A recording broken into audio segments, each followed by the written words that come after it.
Presidential candidate Tan Jee Say sees Singapore's first elected President Ong Teng Cheong as a role model, as the late Mr. Ong was one leader who had the courage to apply moral pressure on the government of the day. He did what he felt he had to do, and I supported that.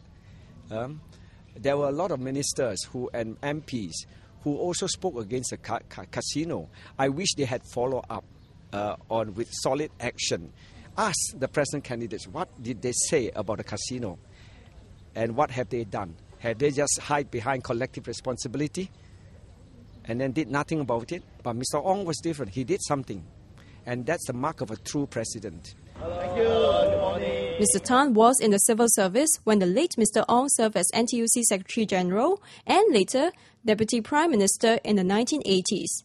He left the civil service in 1990 before Mr. Ong ran for presidency in 1993. During Mr. Ong's term as the DPM, he had sanctioned a strike when he saw that workers were being taken advantage of. And when he assumed the presidency, he demanded a comprehensive audit of all government-owned assets in order to perform his role as the guardian of the country's reserves. Initially, maybe the government reacted because they are not ready.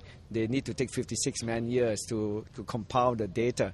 But I think subsequently, even recently, the Ministry of Finance came out on its website about saying that the information has been given to Mr. Ong. I think it's good progress. And thanks to the work, the pressure put by the late Mr. Ong, the government is opening up. The 57-year-old also said, if elected, he will learn from the outgoing President Nathan and actively lend the prestige of his office to charitable causes. And on the role of the president, Mr. Tan disagreed with another candidate, Dr. Tan Cheng Bok, who earlier commented that he felt sorry for candidates who promised the electorate what they cannot deliver on. Well, I think no candidate should come with low expectations of his role. The office of president is what the president makes it out to be. Even Dr. Tony Tan, who wants to stick strictly to the Constitution, has also emphasized that there is a moral power for the president. What does he intend to do with this moral power? Just to keep quiet?